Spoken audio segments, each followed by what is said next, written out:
నమస్తే, welcome to prime time news. నేను తెలంగాణపై కేంద్రానికి ఎందుకు ఈ వివక్ష అని ప్రశ్నించారు సీఎం రేవంత్ రెడ్డి. చెన్నై, బెంగళూరుకు మెట్రో ఇచ్చారు. తాము మెట్రో, మూసి, RRR అడిగితే కేంద్రం వివక్ష చూపుతోంది అన్నారు. తమ నివేదికలో ఏమైనా లోపాలున్నాయా అని ప్రశ్నించారు రేవంత్. గచ్చిబౌలి ఫ్లైఓవర్ ప్రారంభోత్సవ సందర్భంగా బీజేపీ, బీఆర్ఎస్లపై సీఎం రేవంత్ రెడ్డి విమర్శలు గుప్పించారు. కంచె గచ్చిబౌలి భూముల విషయంలో తప్పుడు ప్రచారం చేశారు. పెట్టుబడులను అడ్డుకోవాలని బీఆర్ఎస్ కుట్ర చేస్తోంది. కాలుష్యమే ఇప్పుడు యమపాసమైంది. ఫ్యూచర్ సిటీని గొప్పగా నిర్మిస్తాం, నెట్ జీరో సిటీని నిర్మించాలి అనేదే తమ ప్రయత్నమన్నారు రేవంత్ రెడ్డి. రాజకీయాల ముసుగులో ప్రభుత్వం చేసే కార్యక్రమాలను అడ్డుకునే వాళ్లను క్షమించుకుంటూ పోదామా? మీరు ఒక్కసారి ఆలోచన చేయండి. ప్రజలకు తీర్పు ఇచ్చిండ్రు. 5 సంవత్సరాలు ఎవరు పరిపాలన సాగించాలో ప్రజలు ఆమోదం తెలిపిండ్రు. 5 సంవత్సరాల కోసం ప్రజలు ఎన్నుకున్న ప్రభుత్వాన్ని పని చేయనీయకుండా ప్రతిరోజు కోర్టులో లిటిగేషన్ వేసి పనులు చేస్తున్న వాళ్ళ మీద బురద జల్లి ఈ రోజు నగర అభివృద్ధిని అడ్డుకోవాలనే ప్రయత్నం చేస్తున్నారు. ఇవాళ ఫైనాన్షియల్ డిస్ట్రిక్ట్ అభివృద్ధి అయితే దాదాపుగా 10 లక్షల మందికి ఉద్యోగాలు వచ్చినాయి. ఈ రోజు ఇక్కడనే దుర్గం చెరువు పక్కన నాలెడ్జ్ పార్క్ వస్తే 5 లక్షల మందికి ఉద్యోగాలు వచ్చినాయి. అందుకే ఈరోజు గచ్చిబౌలి స్టేడియం పక్కన ఒక 400 ఎకరాల అభివృద్ధి చేస్తే ఇంకొక 5 లక్షల మందికి ఉద్యోగాలు కల్పించాలి, 1,00,000 కోట్లు పెట్టుబడులు తీసుకురావాలని విదేశీ పర్యటనలు చేసి అమెరికా, జపాన్, సౌత్ కొరియా లాంటి, సింగపూర్ లాంటి దేశాలలో పర్యటన చేసి దాదాపుగా 2,25,000 కోట్ల రూపాయలు పెట్టుబడులను ఆకర్షించి ఇవాళ సంస్థల్ని ప్రారంభించడానికి ప్రయత్నం చేస్తే ఈ రోజు పానకంలో పుడకలాక దాన్ని అడ్డుకున్నారు. ఇది తాత్కాలికమే. ఆ భూమి 2002-03లో ఎవరికో ప్రైవేటు వ్యక్తులకు కేటాయిస్తే 2024లో సుప్రీంకోర్టు వరకు వెళ్ళి కొట్లాడి 20 సంవత్సరాల పోరాటం తర్వాత ఆ భూమిని వెనక్కి రాష్ట్ర ప్రభుత్వానికి తీసుకొచ్చినాం. ఈ రోజు ఎవరో కొందరు అవాంతరాలు అడ్డంకులు కల్పించినంత మాత్రాన ప్రభుత్వం వెనక్కి తగ్గదు. చట్టసభలలోనే కాదు, న్యాయస్థానాలలో న్యాయం కోసం కొట్లాడి ఆ స్థలాన్ని మళ్ళీ వెనక్కి తీసుకొచ్చి పెద్ద ఎత్తున ఐటీ కంపెనీలను అక్కడ ప్రారంభించడమే కాదు, లక్షలాది ఉద్యోగాలను కల్పించే ప్రయత్నము మన ప్రభుత్వం చేస్తుంది. తెలంగాణలోని నర్మెటలో నిర్మిస్తున్న ఆయిల్ పామ్ ఫ్యాక్టరీని ఆగస్టు మొదటి వారంలో సీఎం ప్రారంభిస్తారని, ఆలోపు పనులు పూర్తి చేయాలని మంత్రి తుమ్మల అధికారులను ఆదేశించారు. మంత్రులు దామోదర రాజనరసింహ, కోమటిరెడ్డి వెంకటరెడ్డి, పొన్నం ప్రభాకర్తో కలిసి ఫ్యాక్టరీ పనులు పరిశీలించారు. తెలంగాణకు గుండెకాయ లాంటి ప్రాంతంలో 120 టన్నుల కెపాసిటీతో ఆయిల్ పామ్ ఫ్యాక్టరీ నిర్మిస్తున్నామని వారు తెలిపారు. సిద్దిపేటతో పాటు సమీప జిల్లాల్లోని రైతులకు ఇది ఎంతో ఉపయోగపడుతుందని మంత్రులు తెలియజేశారు. శాంక్షన్ కూడా నేను పదవీ స్వీకారం చేసిన రోజునే సంతకం పెట్టాను. కాబట్టి ఎట్టి పరిస్థితులలో ఆగస్టు 1st వీక్ కల్లా ప్రారంభోత్సవం కావాలి. జూలై ఆఖరని చెప్తున్నారు. అయినా సరే ప్రభాకర్ గారి విజ్ఞప్తి మేరకు జూలై 1st వీక్లో ఇది ఓపెన్ కావాలి. చుట్టుపక్కల 4-5 జిల్లాలకి ఇది ఫీడ్ చేస్తున్నాం. కాబట్టి దయచేసి ఏజెన్సీ కానీ, ఆయిల్ పెట్రోల్ కానీ మనసు పెట్టి, రిఫైనరీ కూడా టెండర్స్ పిలిచారు కదా, అది కూడా పిలవండి. ఇది ఓపెన్ అయ్యే లోపల అది కూడా టెండర్స్ అది కూడా వర్క్ స్టార్ట్ అవ్వాలి. ఎట్టి పరిస్థితుల్లో గౌరవ ముఖ్యమంత్రి గారి ద్వారా ఇది ఆగస్టు 1st వీక్లో ప్రారంభోత్సవం చేయాలి. ఇక్కడే రిఫైనరీ వస్తుంది, ఇక్కడే ప్యాకింగ్ వస్తుంది. ఎండ్ ప్రోడక్ట్ కూడా ఈ నర్మెట, సిద్దిపేట జిల్లా నుంచే ప్రారంభమవుతుంది. తెలంగాణలో ఇంతవరకు రిఫైనరీ లేదు. ఇది ఫస్ట్ ప్రాజెక్ట్. నేను మంత్రి అయిన తర్వాతనే శాంక్షన్ ఇచ్చిన. జనవరిలో అగ్రిమెంట్ అయింది. ఆ రోజేమో 50 గ్రౌండ్ లెవెల్. ఈరోజు స్థితి ఇది. అంటే సంవత్సరాన్నర కాలంలోనే ఇది తెలంగాణలో అత్యంత కెపాసిటీ ఎక్కువ ఉన్నటువంటి ఫ్యాక్టరీ. మిగతా అన్నీ 60 టన్నులు, 90 టన్నులే ఉంది. ఇది 120 టన్నుల కంటే. కాబట్టి దీని మీద అత్యధిక ప్రాధాన్యత. తెలంగాణలో గుండెకాయ లాంటి ప్రాంతం ఇది. చెప్పిన ప్రతి మాట కాంగ్రెస్ నిలబెట్టుకుంటుందని, అభివృద్ధి చేతల్లో చూపిస్తామని మంత్రి శ్రీధర్బాబు అన్నారు. పెద్దపల్లి జిల్లా మంథని పట్టణంలోని 50 పడకల వైద్యశాల నిర్మాణ పనులకు భూమి పూజ చేశారు. మంథని పట్టణాన్ని సుందరంగా తీర్చిదిద్దడం కోసం అనేక అభివృద్ధి పనులను ప్రారంభించారు. 280 కోట్ల రూపాయలతో గోదావరిపై వంతెన, పట్టణం చుట్టూ రింగ్ రోడ్ నిర్మాణం చేపట్టామని మంత్రి తెలిపారు. నియోజకవర్గ కేంద్రమైన మంథనిలో అన్ని హంగులతో ప్రభుత్వ వైద్యశాలను నిర్మిస్తున్నామని తెలిపారు. పారిశ్రామిక వాడ ఏర్పాటు కోసం స్థలాన్ని ఎంపిక చేయడానికి సన్నాహాలు త్వరలోనే ప్రారంభిస్తారు. అదేవిధంగా రహదారుల అభివృద్ధికి సంబంధించి దాంతోపాటు ఈ ప్రాంతంలో ఇన్ఫ్రాస్ట్రక్చర్ని పెద్ద ఎత్తున డెవలప్ చేయాలని ప్రజలందరి ఆకాంక్ష మేరకు మా కాంగ్రెస్ పార్టీ ప్రభుత్వం వచ్చిన తర్వాత బ్రిడ్జ్ గోదావరి మీద మంతెని నుంచి శివారం పోవటానికి శంకుస్థాపన కార్యక్రమాలు చేయడం జరిగింది. ఈరోజు ఈ హై లెవెల్ బ్రిడ్జ్ ద్వారా రాకపోకలకు సంబంధించి రేపు అటు శివారం అటున్న మంచిర్యాల జిల్లా ప్రాంతవాసులకు అదేవిధంగా అటు ప్రక్కన ఉన్న మహారాష్ట్ర నుంచి వచ్చే మరి అనేక మంది ప్రయాణికులకి చెన్నూరు నియోజకవర్గం మంచిర్యాల జిల్లా అటు ప్రక్కన ఉన్న మహారాష్ట్ర పైన ఉన్న ఛత్తీస్గఢ్ సంబంధించి రాకపోకలకు సంబంధించి సౌకర్యాన్ని కల్పించాలి. మరి అదేవిధంగా ప్రధానమైన ఉద్దేశం మంతెని టౌన్ కు సంబంధించి మరి చాలా ప్రాచీన గల ప్రాంతం ఇది. చిన్న రహదారులు మా గ్రామంలో ఉన్న తరుణంలో కొత్త టౌన్ ను అభివృద్ధి చేయాలనే కాంక్ష. ఇలాంటి ఇన్ఫ్రాస్ట్రక్చర్ ని క్రియేట్ చేస్తే కొత్తగా అన్ని హంగులాలతో రోడ్లు గాని డ్రైనేజీలు గాని అండర్ గ్రౌండ్ ఎలక్ట్రిసిటీ రోజు మంతెని నియోజకవర్గ కేంద్రం అదేవిధంగా రహదారుల అభివృద్ధికి సంబంధించి దాంతోపాటు ఈ ప్రాంతంలో ఇన్ఫ్రాస్ట్రక్చర్ ని పెద్ద ఎత్తున డెవలప్ చేయాలని ప్రజలందరి ఆకాంక్ష మేరకు మా కాంగ్రెస్ పార్టీ ప్రభుత్వం వచ్చిన తర్వాత బ్రిడ్జ్ గోదావరి మీద మంతెని నుంచి శివారం పోవటానికి శంకుస్థాపన కార్యక్రమాలు చేయడం జరిగింది. ఈరోజు ఈ హై లెవెల్ బ్రిడ్జ్ ద్వారా రాకపోకలకు సంబంధించి రేపు అటు శివారం అటున్న మంచిర్యాల జిల్లా ప్రాంతవాసులకు అదేవిధంగా అటు ప్రక్కన ఉన్న మహారాష్ట్ర నుంచి వచ్చే మరి అనేక మంది ప్రయాణికులకి చెన్నూరు నియోజకవర్గం మంచిర్యాల జిల్లా అటు ప్రక్కన ఉన్న మహారాష్ట్ర పైన ఉన్న ఛత్తీస్గఢ్ సంబంధించి రాకపోకలకు సంబంధించి సౌకర్యాన్ని కల్పించాలి. మరి అదేవిధంగా ప్రధానమైన ఉద్దేశం మంతెని టౌన్ కు సంబంధించి మరి చాలా ప్రాచీన గల ప్రాంతం ఇది. చిన్న రహదారులు మా గ్రామంలో ఉన్న తరుణంలో కొత్త టౌన్ ను అభివృద్ధి చేయాలనే కాంక్ష. ఇలాంటి ఇన్ఫ్రాస్ట్రక్చర్ ని క్రియేట్ చేస్తే కొత్తగా అన్ని హంగులాలతో రోడ్లు గాని డ్రైనేజీలు గాని అండర్ గ్రౌండ్ ఎలక్ట్రిసిటీ. కాంగ్రెస్ ఎన్నికల్లో ఇచ్చిన ప్రతి వాగ్దానాన్ని అమలు చేసి తీరుతుంది అన్నారు మంత్రి శ్రీతక్క. కొత్తగూడెంలోని చెల్లా మండలంలో నిర్వహించిన కార్యక్రమానికి ఆమె హాజరయ్యారు. ఇందిరమ్మ ఇండ్ల మంజూరు పత్రాలను లబ్ధిదారులకు అందించారు. అన్ని వర్గాల సంక్షేమానికి తమ ప్రభుత్వం కట్టుబడి పనిచేస్తుంది అని చెప్పారు. 2 పంటలకి సాగునీరు అందించుటకు మోటికుంట ప్రాజెక్టు పూర్తి చేసి రైతులకు అందుబాటులోకి తెస్తున్నట్లు మంత్రి సీతక్క తెలిపారు. ఎందుకంటే పాపం పొద్దున 12 గంటలకు వచ్చి ఉంటారు, 11 గంటలకు. మేము కూడా ములుగులో 8 గంటల నుంచి మొదలు పెట్టినాం యాత్ర. ఎక్కడ భోజనాలు ఇంకా చేయలేదు, అయిపోయినాక పోయి భోజనం డిన్నర్ ఒకటేసారి చేస్తాం. మరి యొక్క కార్యక్రమానికి అశేషంగా తరలి వచ్చిన ఇందిరమ్మ లబ్ధిదారులకు అందరికీ కూడా, హౌసింగ్ లబ్ధిదారుల అక్కలకు, తమ్ముళ్లకు, పత్రికా మీడియా సోదరులకు అందరికీ పేరు పేరు నమస్కారాలు. నన్ను ఇక్కడికి ఆహ్వానించినటువంటి మా సోదరుడు గౌరవ మీ ఎమ్మెల్యే తెల్ల వెంకట్రావు గారికి, గౌరవ మన ఎంపీ బలరాం నాయక్ గారికి, అదేవిధంగా హౌసింగ్ ఎంపీడీఓ, ఎంఆర్ఓ హౌసింగ్, అదేవిధంగా జిల్లా పరిషత్ అధికారులు, సిఓ గారు, మరి ఇక్కడ వచ్చినటువంటి ఆర్డీఓ గారు, ఇతర పిల్లలందరికీ పేరు పేరున హృదయపూర్వక నమస్కారాలు. మా అక్కలకు అందరికీ ఒకటే చెప్తా ఉన్నాం, దయచేసి వచ్చిన ఇల్లులు తొందరగా కట్టుకోండి. ఈ ఏరియాకి వచ్చినప్పుడల్లా నాకు కూడా చాలా బాధ అనిపించేది. అటు మా కళ్ళైనా కొన్ని పెంటలు, అక్కడక్కడ పెంటలు ఇల్లు ఉండేది, కానీ ఇక్కడ తాటి కమ్మలు, ఎక్కువ గుడిసెలు కనబడేటి. అరే వీళ్ళందరినీ నిజంగా పాపం మనం ఇల్లులు కట్టియాలని అనేక సార్లు మరి చెప్పడం జరిగింది.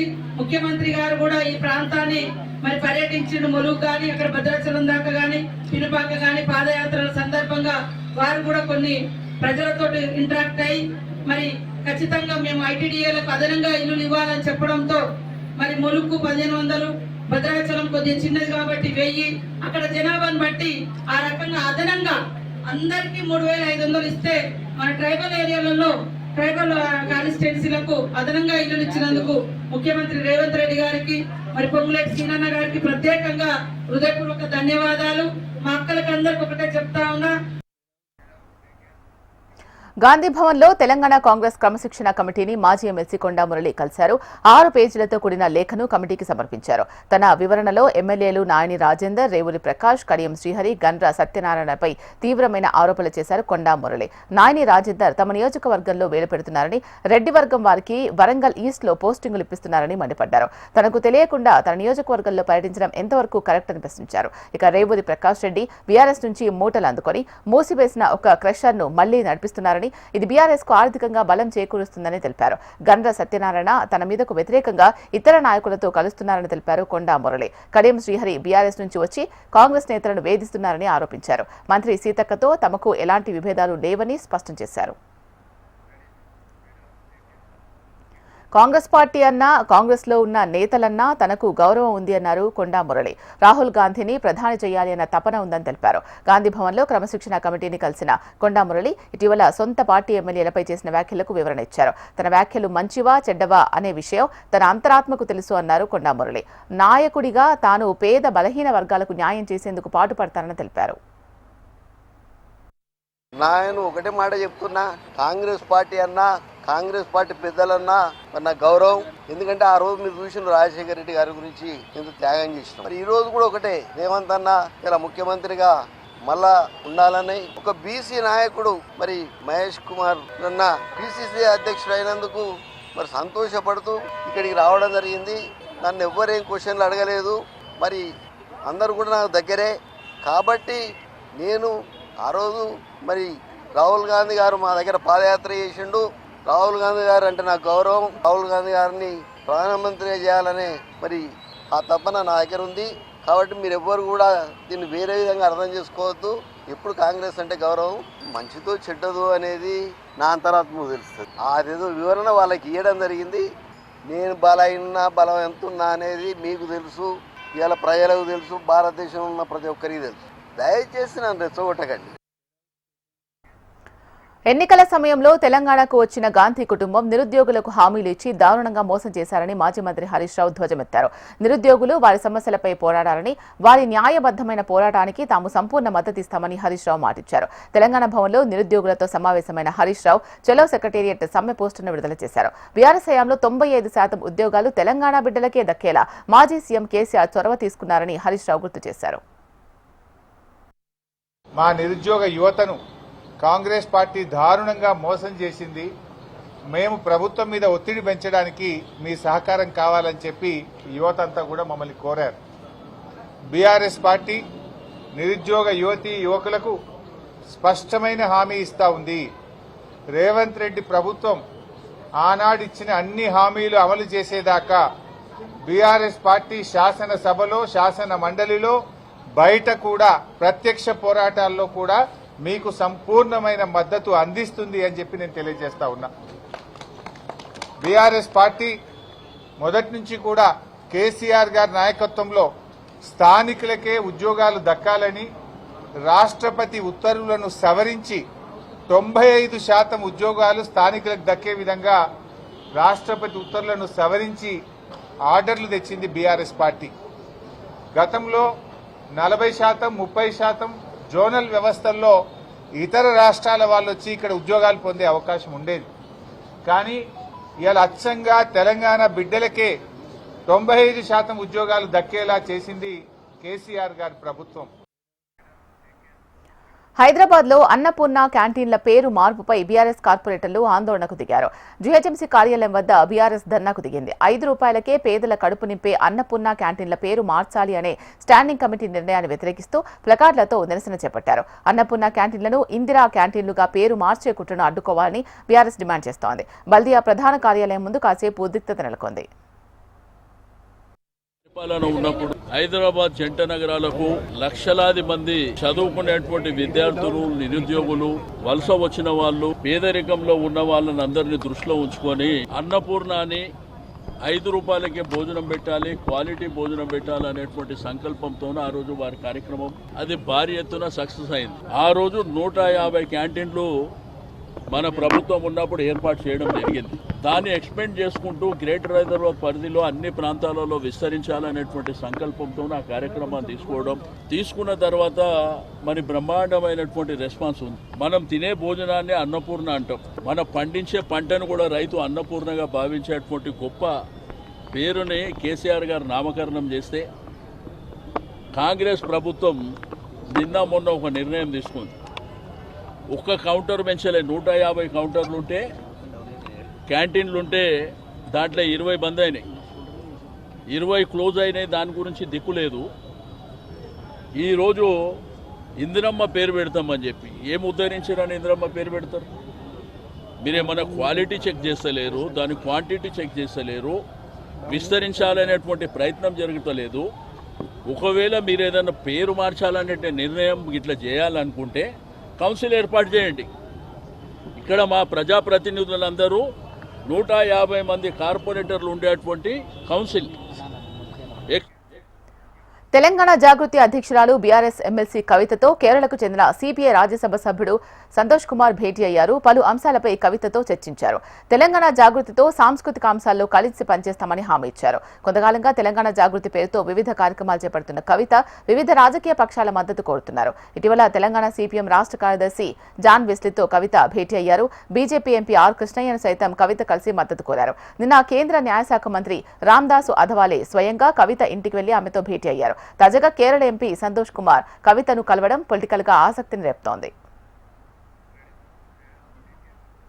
విశాఖపట్నం ప్రజల తాగునీటి సమస్యకు వైసీపీ అధినేత జగనే కారణమని మంత్రి కొలుసు పార్థసారథి ఆరోపించారు. జగన్ వైసీపీ నేతలు విశాఖ నగరంలో ఇంటింటికి వెళ్లి క్షమాపణ చెప్పాలని డిమాండ్ చేశారు. పోలవరం ప్రాజెక్టు పూర్తి చేస్తే విశాఖకు తాగునీరు అందేదని చెప్పారు. గతంలో చంద్రబాబు ప్రారంభించిన ఇరిగేషన్ ప్రాజెక్టులను జగన్ ఆపేశారని మండిపడ్డారు. అందుకే తాగునీటి సమస్య ఏర్పడుతోందని చెప్పారు. ఇందాక పక్క రూమ్లో కూర్చుంటే కొంతమంది విలేకరులు వచ్చి చెప్తున్నారు విశాఖపట్నానికి త్రాగునీటి సమస్య, త్రాగునీరు కొద్దిగా ఇబ్బంది అవుతుందని చెప్పేసి. ఎవరు కారణం ఆ ఇబ్బందికి? పోలవరం ప్రాజెక్టు పూర్తి అయినట్లయితే విశాఖపట్నానికి త్రాగునీరు, సాగునీరు, పారిశ్రామిక నీరు అందేదా కాదా అని చెప్పేసి విశాఖపట్నం వాసులందరూ కూడా గుండె మీద చేసుకునే ఆలోచన చేయాలని చెప్పేసి మనం చేస్తున్నాం. ఏపీలో టెక్నాలజీ ఉపయోగించి నేరాలు అరికట్టే దిశగా పోలీస్ డిపార్ట్మెంట్ పనిచేస్తోంది అన్నారు హోంమంత్రి వంగలపూడి అనిత. మహిళల భద్రత కోసం శక్తి యాప్ తీసుకొచ్చామని, సీసీ కెమెరాలతో నిఘా పెంచామని తెలిపారు. విజయవాడలో సురక్ష 360 పేరిట ఏర్పాటు చేసిన 4000 సీసీ కెమెరాలను అనిత ప్రారంభించారు. విజయవాడలో భద్రత పెంచితేనే రాష్ట్రానికి పెట్టుబడులు వస్తాయని, కెమెరాలు, డ్రోన్లతో నిఘా ఏర్పాటు చేయడంతో పాటు పర్యవేక్షణ పెంచాలని పోలీసులను సూచించారు. ఇప్పుడు జరుగుతున్న నేరాల దృష్ట్యా అదేవిధంగా దాంట్లోని ముందు నేరస్తులకు తెలివితేటలు ఎక్కువైపోయినాయి. వాళ్ళ తెలివితేటలకు అనుగుణంగా అంతకు మించి తెలివితేటలతో, అంతకు మించి స్మార్ట్ పోలీసింగ్తో, ఇన్విజిబుల్ పోలీసింగ్తో ఈరోజు మనం క్రైమ్ని కంట్రోల్ చేసేయాల్సిన బాధ్యత కూడా మనందరి మీద ఉంది. విఐపీస్ ఎక్కువగా తిరిగే ప్లేస్, అమరావతి రాజధానికి దగ్గరగా ఉన్న మన విజయవాడ కమిషనరేట్, ఎక్కువ మంది వచ్చి వెళ్ళే ప్రదేశం. కంపల్సరీగా ఇక్కడ క్రైమ్ అనేది మనం చాలా కంట్రోల్లో ఉంటేనే రేపొద్దున వచ్చే పెట్టుబడులు కూడా ఇక్కడికి వచ్చే పరిస్థితి కనిపిస్తా ఉంది. విశాఖపట్నంలో వైసీపీ విస్తృత స్థాయి సమావేశంలో కూటమి ప్రభుత్వంపై పార్టీ నేతలు విమర్శలు గుప్పించారు. ఈ కార్యక్రమంలో మాజీ మంత్రి అమర్నాథ్తో పాటు ఎమ్మెల్సీ బొత్స పాల్గొన్నారు. 2024లో అధికారంలోకి రాగానే సూపర్ 6 హామీలను అమలు చేస్తామన్న కూటమి ప్రభుత్వం ఇప్పటి వరకు ఎందుకు అమలు చేయలేదని ప్రశ్నించారు బొత్స. హామీల అమలు విషయంలో ప్రభుత్వం ప్రజలను మోసం చేసిందని తెలిపారు. కూటమి మోసపూరిత ప్రకటనలను ప్రజల్లోకి తీసుకెళ్లేందుకే వైసీపీ బాబు షూరిటీ, మోసం గ్యారంటీ కార్యక్రమాలు చేపడుతోందని పేర్కొన్నారు. మేము ఇచ్చిన వాగ్దానాలు ఉన్నాయో అవన్నిటిని కూడా 100% నెరవేరుస్తామనే మాటని ఆ పవన్ కళ్యాణ్, ఆ చంద్రబాబు నాయుడు గారు ఈ పవన్ కళ్యాణ్ ఇద్దరు కలిసి చెప్పారు. సంవత్సరం అయింది, దాటిపోయింది. ఏదంటే అది ఇది ఇది అది అని కబుర్లు చెప్తున్నారు. ఇలాంటి మాట తప్పిన మరి నాయకుల్ని మరి వీధుల్లో మరి గ్రామాల్లో ఆ విషయాన్ని చెప్పాలా వద్దా ఆలోచించమని కోరుతున్నాను. కాంగ్రెస్ పార్టీ బలోపేతం ఏపీ అభివృద్ధికి అనివార్యం అన్నారు APCC chief YS Sharmila. Kakinada జిల్లాలో పార్టీ విస్తృత స్థాయి సమావేశం నిర్వహించిన షర్మిల నేతలకు దిశానిర్దేశం చేశారు. కూటమి ప్రభుత్వ వైఫల్యాలను ప్రజల్లోకి తీసుకెళ్లాలని తెలిపారు. ఏపీకి విభజన హామీలు అమలు కావాలంటే కాంగ్రెస్ రాష్ట్రంలో, కేంద్రంలో అధికారంలోకి రావాలి అన్నారు. వైసీపీ కూడా బీజేపీకే ఊడిగం చేస్తుందని, కాంగ్రెస్ బలోపేతం కావాల్సిన అవసరం ఉందని తెలిపారు షర్మిల. బలోపేతం అవ్వడం ఒక కాంగ్రెస్ పార్టీకే కాదు, రాష్ట్ర ప్రజలకు కూడా ఇది ఈరోజు ఒక అవసరంగా మారింది. రాష్ట్రానికి ప్రత్యేక హోదా రావాలన్నా, విభజన హామీలలో ఏ ఒక్క హామీ నెరవేరాలన్నా ఈరోజు కాంగ్రెస్ పార్టీ అధికారంలోకి వచ్చి రాహుల్ గాంధీ ప్రధానమంత్రి అయితే తప్ప ఆంధ్ర రాష్ట్రానికి ఒక్క విభజన హక్కు కూడా నెరవేరే పరిస్థితి లేదు. ఇప్పుడున్న చంద్రబాబు విజయనగరంలో సంచలనం సృష్టించిన బాంబు పేలుళ్ల కుట్ర భగ్నం కేసును ఎన్ఐఏకు అప్పగించింది ప్రభుత్వం. ఉగ్ర భావాలు కలిగిన విజయనగరానికి చెందిన సిరాజ్, హైదరాబాద్కు చెందిన సమీర్ను ఈ ఏడాది మే 16న పోలీసులు అరెస్ట్ చేశారు. వారం రోజుల పాటు విజయనగరం పోలీసులు కస్టడీలోకి తీసుకుని విచారించారు. పేలుళ్ల కుట్ర భగ్నంపై ఛార్జ్ షీట్ ఫైల్ చేశారు. ప్రస్తుతం సిరాజ్, సమీర్లో విశాఖ సెంట్రల్ జైల్లో ఉన్నారు. అయితే కేసును సీరియస్ గా తీసుకున్న పోలీసులు లోతుగా విచారణ జరపాలని కేంద్ర హోంశాఖ ఆదేశాలు జారీ చేసింది. ఈ మేరకు వీరి కేసును నేషనల్ ఇన్వెస్టిగేషన్ ఏజెన్సీ దర్యాప్తు చేయనుంది. త్వరలోనే వీరిద్దరిని ఎన్ఐఏ కస్టడీలోకి తీసుకోనున్నారు. అంతర్జాతీయ అంతరిక్ష కేంద్రంలో ఉన్న భారత వ్యోమగామి కెప్టెన్ శుభాంశు శుక్లాతో ప్రధానమంత్రి నరేంద్ర మోదీ మాట్లాడారు. ఈ సంభాషణ భారతదేశ అంతరిక్ష చరిత్రలో ఒక కొత్త అధ్యాయాన్ని ప్రారంభించడమే కాకుండా భారతదేశ శాస్త్రీయ సామర్థ్యాన్ని, ప్రపంచ అంతరిక్ష పరిశోధనలో దాని బలమైన భాగస్వామ్యాన్ని సూచిస్తోంది. శుభాంశు శుక్లాతో వీడియో కాల్ ద్వారా మాట్లాడిన మోదీ ఆయన ధైర్యాన్ని, సహకారాన్ని ప్రశంసించారు. భారత ప్రధాని నరేంద్ర మోదీ మరోసారి విదేశీ పర్యటనకు వెళ్లబోతున్నారు. జూలై 2 నుంచి 9 వరకు Ghana, Trinidad and Tobago, Argentina, Brazil, Namibia దేశాల పర్యటనలో ప్రధాని మోదీ బిజీగా గడపనున్నారు. జూలై మొదటి వారంలో బ్రెజిల్లో జరిగే బ్రిక్స్ శిఖరాగ్ర సదస్సుకు హాజరు కానున్నారు. ఆ తర్వాత Ghana, Trinidad and Tobago, Argentina, Namibia దేశాల్లో పర్యటించనున్నారు. మొదటగా జూలై 2, 3 తేదీల్లో ఆఫ్రికా దేశం ఘనా వెళ్తారు. ఆ దేశంలో ప్రధాని మోదీ మొట్టమొదటిసారిగా పర్యటించనున్నారు. ఘనా నుంచి ట్రినిడాడ్ అండ్ టొబాగోకు వెళ్తారు. అక్కడ జూలై 3, 4 తేదీల్లో పర్యటించబోతున్నారు. అనంతరం జూలై 4, 5వ తేదీల్లో అర్జెంటీనా వెళ్తారు. జూలై 5 నుంచి 8 వరకు జరిగే 17వ బ్రిక్స్ సమిట్లో పాల్గొంటారు. చివరగా ప్రధాని మోదీ నమీబియా చేరుకుంటారు. మొత్తంగా ప్రధానమంత్రి తన 11 ఏళ్ల పాలనలో మన దేశ ప్రధానమంత్రులు ఎవరూ పర్యటించిన ప్రదేశాలకు వెళ్తారు. దీంతో ఆయా దేశాలతో ద్వైపాక్షిక అంశాలకు సంబంధించిన అంశాలపై ఒప్పందాలను కుదుర్చుకోబోతున్నారు. అంతేకాదు పలు దేశాలతో చేసుకున్న ఒప్పందాల్లో వాణిజ్యంతో పాటు ఇరు దేశాల్లో నేరస్తుల అప్పగింత కూడా ఉంది. ఎమర్జెన్సీ రోజుల్లో ప్రజల ప్రాథమిక హక్కులు హరించారని భారత ఉపరాష్ట్రపతి జగదీప్ ధన్కర్ తెలిపారు. ప్రజలందరూ జైలు జీవితాన్ని గడుపుతున్న సమయంలో రాజ్యాంగంలోకి 3 పదాలు చొప్పించారు అన్నారు. ప్రవేశిక అనేది రాజ్యాంగం ఆత్మ అని, భారత రాజ్యాంగానికి అది ప్రత్యేకమైందని చెప్పారు. ప్రపంచంలోని అనేక దేశాలు రాజ్యాంగాన్ని మార్చుకున్నాయి, కానీ ప్రవేశికను మార్చలేదు అన్నారు. కానీ మన దేశంలో మాత్రం 42వ సవరణతో భారత రాజ్యాంగ ప్రవేశికనే మార్చి సోషలిస్ట్, సెక్యులర్, సమగ్రత అన్న పదాలను చేర్చారని తెలిపారు ఉపరాష్ట్రపతి జగదీప్ ధన్కర్.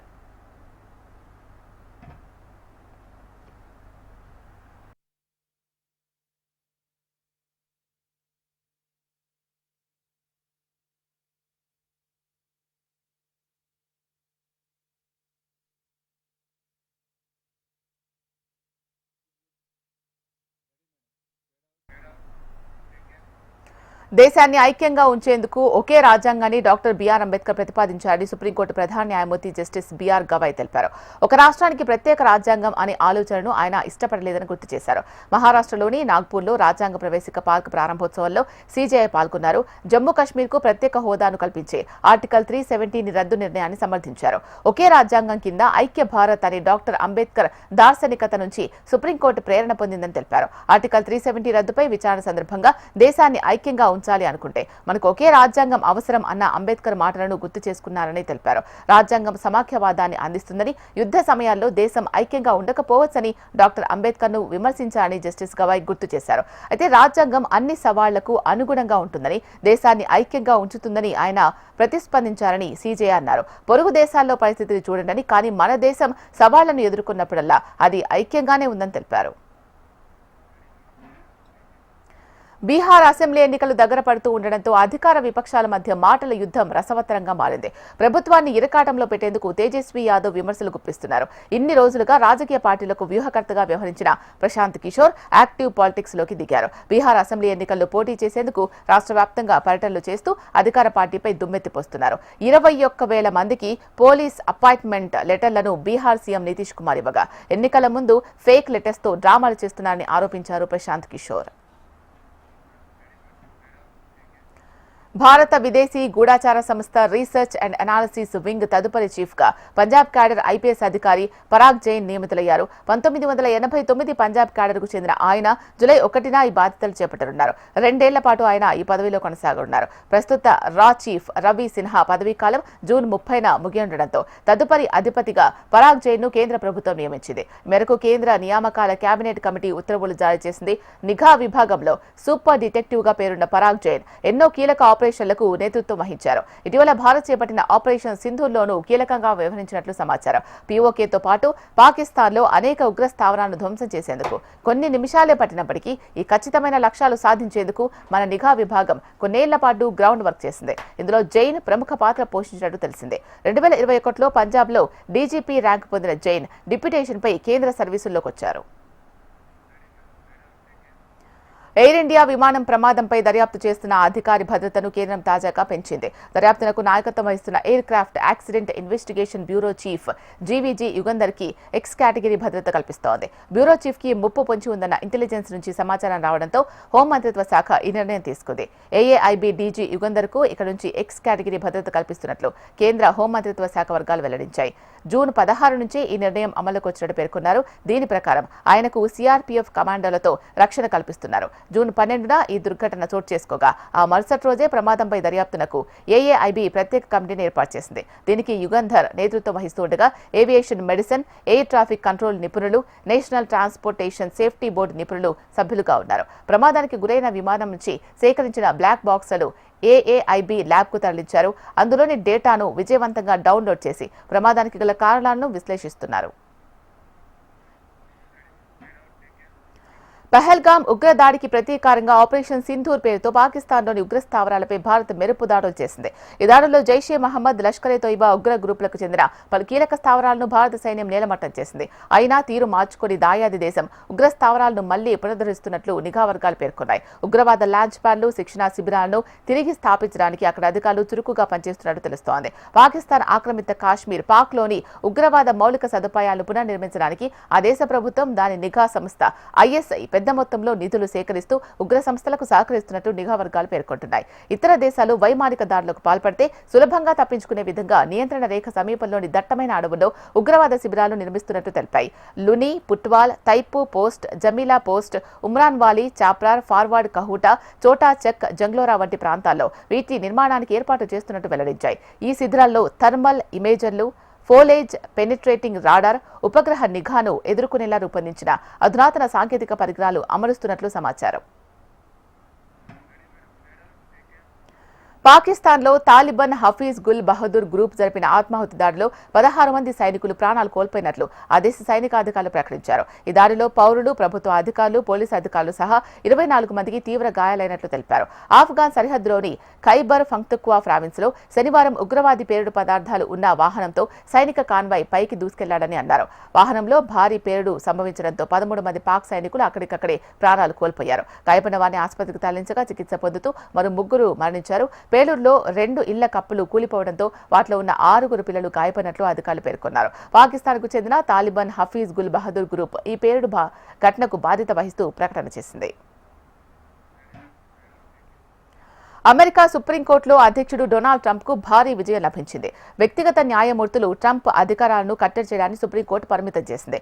జన్మ హక్కు పౌరసత్వాన్ని రద్దు చేయాలని ట్రంప్ ప్రయత్నంపై సుప్రీంకోర్టు తీర్పిచ్చింది.